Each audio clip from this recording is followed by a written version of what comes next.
I attended college several years ago, and at that time, we were doing kind of a whole language approach, and really, we were being trained to kind of push phonics off to the side, which didn't seem to make a ton of sense when you started working with students and you're trying to diagnose and figure out what they don't know, what do they know, memorizing a whole word or trying to use pictures to then understand what they're reading could be tricky and was not clear. My master's in literacy, I feel like, did not prepare me to teach reading. It does a lot of theories and teaches you a lot about comprehension and vocabulary. But when it comes to teaching students how to read, those systemic ways and approaches are not there in the master's program. I remember my practicums in college.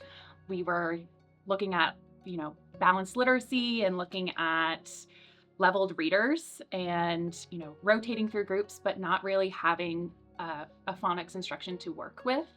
And so that was pretty hard. My first and second year of teaching, I used Lucy Calkins, and then followed Lucy Calkins. I switched districts and I did Fountas and Pinnell, and it was really just my students coming to my table and we were doing reading groups, but my students were really guessing on what they were reading. It wasn't super explicit instruction. It was, what level are you on based on what words you can remember or what sight words you know, and it wasn't explicit. This is something that needs to be in every college classroom. I mean, this is the basis of what all children need. And I don't feel, and even in my undergraduate, in my master's degree, that nothing compares to what I've learned in the last 2 years. I remember just thinking, how are some students able to read and how are some students not able to read? And how can I bridge that gap? And how can I make sure that everyone in my classroom is getting what they need and getting the instruction they need? And I felt completely lost. And I was using, reading strategies that weren't actually helping my students at all. I remember having a wall up and it was, strategies such as try and lion, like try again, or, Flippy the dolphin, flip the vowel sound. And there was no rhyme or reason. The Orton-Gillingham approach really helps with the multisensory experience that the students need in order to learn and grow. As I used the Orton-Gillingham approach, my students became more confident as readers. They're able to understand the phonetics, the letters and their sounds, the phonemic awareness, how to encode and decode words, and now they love writing. They love reading. They come to me and they're like, Ms. Schaefer, can we read this? Can I read this to you? The practice that I got to have in the OG training was just invaluable. Getting an opportunity to learn and even get an idea of what students might have trouble with or get tripped up with, and then try it out and then come back and say, did that work? Did that not work? What went well?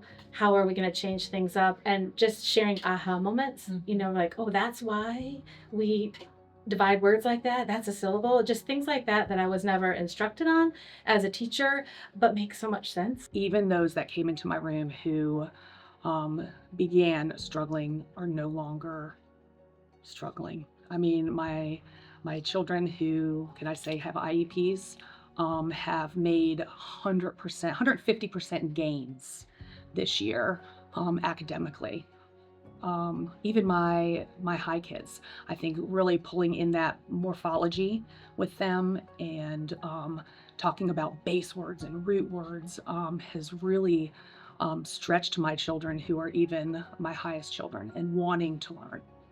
I'm just so grateful, that OG is out there and that, I'm able to give these children what it is that they need, that they all are capable no matter what. I did ask the students, like, what do you like most about OG? And probably hands down, they love that there's so many opportunities for them to get their hands on things. They love the grid and touching the grid. They love using highlighters. And one student said, I love that at word work, I get to match my mind to the work that I'm doing. But kind of stopped for a minute and I was like, wow, like, yes, that is what you get to do. So I was always nervous. Am I doing the right thing? Are all my students growing to where they need to grow? And Orton-Gillingham has helped me feel confident that I am teaching my students how to read. And by the end of the year, they're going to make so much growth from where they've started. So I don't come in so shy and nervous about it anymore. I'm like, I know what I'm doing and I have all these different things in my toolbox that can help me when teaching my students to read and to write. I feel like I did a disservice, unfortunately, to my students that I had in the past. And I just think about the Maya Angelou quote of like, when we know better, we do better. And that's exactly what I'm doing now.